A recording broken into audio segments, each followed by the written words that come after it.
Vanakkam. Fair and free election is the soul and heartbeat of our democracy, which is the primary root that holds our whole nation together. அத்தகைய சக்தி வாய்ந்த பெருமைமிக்க democracy பிறக்கும் இடம் எது தெரியுமா? வருகின்ற April 23 அன்று நாம் வாக்களிக்க செல்கின்றோமே வாக்குச்சாவடி, அந்த வாக்குச்சாவடியில் தான் நம் ஜனநாயகம் பிறக்கிறது. அப்போது நாம் என்ன செய்ய வேண்டும்? வாக்களிக்க செல்கின்ற வாக்காளர்கள் 100% நேர்மையாகவும் நெறிமுறையோடும் இலவசங்களுக்கு அடிபணியாமலும் நமக்கு முன்னே நிற்கின்ற வேட்பாளர்கள் நல்லவர் யார், சர்வீஸ் மோட்டோ உள்ளவர் யார் என்பதை ஆய்வு செய்து வாக்களித்தால் ஜனநாயகம் பிறக்கும். இல்லையே இலவசங்களுக்கு அடிபணிந்து பணத்திற்கு ஆசைப்பட்டு அவர்கள் கொடுக்கின்ற இலவச வாக்குறுதிகளுக்கு ஆசைப்பட்டு ஊழல்வாதிகளை தேர்ந்தெடுத்தால் அங்கு ஜனநாயகம் மரணித்து போகும். மாறாக பணநாயகம் எண்ணுகின்ற ஒரு அரக்கன் அங்கே தலைவிரித்தாடுவான் என்பதை மக்கள் புரிந்து கொள்ள வேண்டும். ஆகவே மக்களே, நமக்கு முன்னே நிற்கின்ற வேட்பாளர்கள் யார் நல்லவர், யார் சர்வீஸ் மோட்டோ உள்ளவர் என்பதை மற்றும் ஆய்வு செய்யுங்கள். அவர்கள் நமக்கு முன்னே இருக்கின்ற அரசியல் கட்சிகளை மறந்து விடுங்கள். அரசியல் கட்சிகளை மறந்து விடுங்கள். அவர்கள் போட்டிருக்கின்ற வேட்பாளர்களில் யார் நல்லவர், நியாயமானவர் யார்,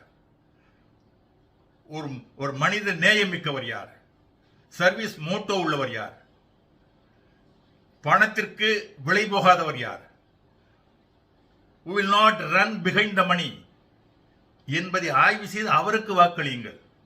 அப்போதுதான் ஜனநாயகம் தழைத்தோங்கும்.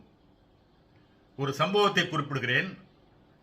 கடந்த 2010 ஆண்டு அக்டோபர் மாதம் 19 சென்னையில் மேற்கு மாம்பலம் ஏரியா பக்கத்திலே டி நகர், முக்கியமான வணிக பரபரப்பு மிகுந்த ஏரியா. அந்த ஏரியாவுக்கு அருகிலே உள்ள ஒரு வீடு. அந்த வீட்டிலே இளைஞர்கள் எல்லாம் வெளிநாடுகளில் வேலை பார்க்கிறார்கள். வயதான 77 வயது முதியவர், அவர் ஒரு மத்திய அரசு பணியிலிருந்து ஓய்வு பெற்றவர். அவருடைய மனைவியும் 72 வயது, தனியாக இருக்கிறார்கள். 2 இளைஞர்கள், ஒருவர் நடுத்தர வயது, ஒருவர் அடுத்தவர், அண்ணன் தம்பி இருவருமே கதவை தட்டுகிறார்கள். நாங்கள் இன்கம் டாக்ஸ் டிபார்ட்மெண்ட் வருகிறோம், உங்கள் நீங்கள் வீட்டில் கணக்கில் வராத பணத்தையும் நகைகளை வைத்திருக்கிறேன் என்று எங்களுக்கு புகார் வந்திருக்கிறது, வீடு சோதனை செய்ய வேண்டும் என்று அதிகார தோரணையில் மிரட்டி கொண்டு உள்ளே நுழைகிறார்கள். வந்த இருவரும் பேண்ட் ஷர்ட் போட்டு இன் பண்ணி ஒரு ஆபீசர் கெட்டப்ல இருக்காங்க.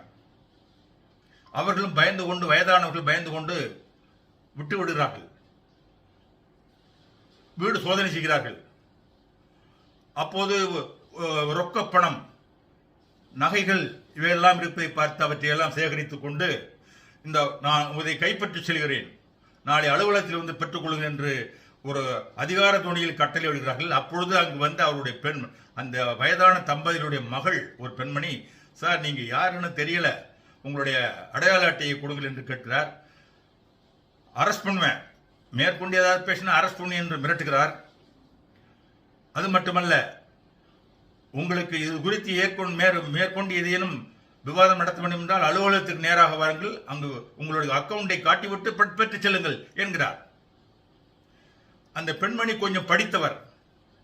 சரி, நீங்கள் கைப்பற்றி செல்கிறீர்களே இந்த எங்களுடைய பண நகைகள், அதற்கான சீசர் மெமோவை கொடுங்கள், எங்கள் சீசர் மெமோவை கொடுத்து விட்டு செல்லுங்கள் என்கிறார்.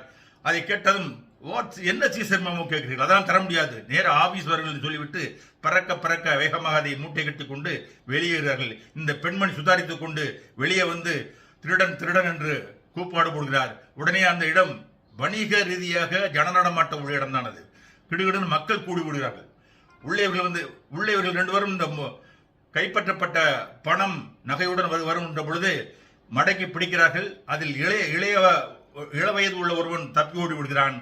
அந்த மிடில் ஏஜ் மேன், அவனுடைய அண்ணன், இந்த 2 பேரில் அண்ணன் என்று கூறப்படுபவன் மாட்டிக் கொள்கிறான். ஆனால் அவன் கொஞ்சம் கனத்த உடம்புக்காரன், ஓட முடியவில்லை.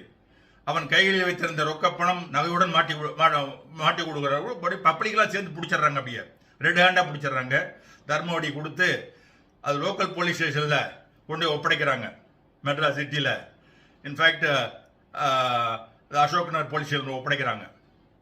ஒப்படைத்து போலீசார் அவர்களை விசாரித்து வழக்கம் போல ஒரு வழிப்பறி கொள்ளைக்காரர்களுக்கு, திருடர்களுக்கு, ஜேப்படிக்காரர்கள் எப்படி ஒரு ட்ரீட்மெண்ட் இருக்குமோ அந்த ட்ரீட்மெண்ட்டை கொடுத்து செல்லுக்குள்ள போடும் பொழுதுதான் சொல்கிறார், சார் நான் ஒரு எக்ஸ்எம்எல்ஏ சார் அப்படின்னு சொல்றாரு. Everybody was shocked. எல்லாருமே அங்கே உள்ள காவல் நிலையத்தில் ஷாக் ஆகிடுறாங்க. உடனே எடுத்து அவர்களுக்கு முறையாக வேட்டி சட்டை கொடுத்து உட்கார சொல்லி என்னப்பான்னு கேட்குறாங்க. தென் சொல்றாரு, நான் கடந்த 5 ஆண்டுகளாக எம்எல்ஏ வரேன், இப்போ பதவி இல்லை, இந்த செலவுக்கு பணம் இல்லாதனால சார் இந்த மாதிரி வேலை நானும் என் தம்பி செஞ்சோம். இப்போ எக்ஸ்எம்எல்ஏ இருந்தாலும் இப்படி செய்யலாமா அப்படின்னு சொல்லி கேட்குறாங்க. அதுக்கு அவர் சொல்றாரு, நான் எம்எல்ஏ ஆகிறதுக்கு முன்னாடியே இப்படி தாங்க பண்ணிக்கிறேன், மக்கள் எனக்கு ஓட்டு போட்டாங்க, நான் எம்எல்ஏ ஆயிட்டேன் அப்படி சொல்றாரு. இது நடந்த சம்பவம். அக்டோபர் 2010 அக்டோபர் 20 ஹிந்து பேப்பர்ல வந்திருக்கு, படிச்சு பாருங்க.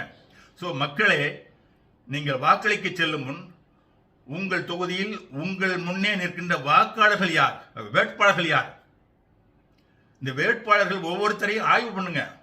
சர்வீஸ் மோட்டோ மிக்கவனா, மக்களுக்காக குரல், மக்களுடைய கிரீவன்ஸ் வந்தா குரல் கொடுப்பவனா, இல்லை தனக்கு சுய லாபத்துக்காக வந்திருக்கிறானா, அல்லது இவன் ஊழல் பெற வழியா, பணத்தின் பின்னால் ஓடுபவனா என்பதை ஆய்வு செய்து வாக்களியுங்கள் நண்பர்களே. அப்பொழுதுதான் வாக்குச்சாவடிகளில் ஜனநாயகம் பிறக்கும். இல்லையில் பணநாயகம் என்ற கொடுங்கோலன் தலைவிரித்து ஆட துவங்கி விடுவான். ஜாக்கிரதை நண்பர்களே. நன்றி. Thank you all.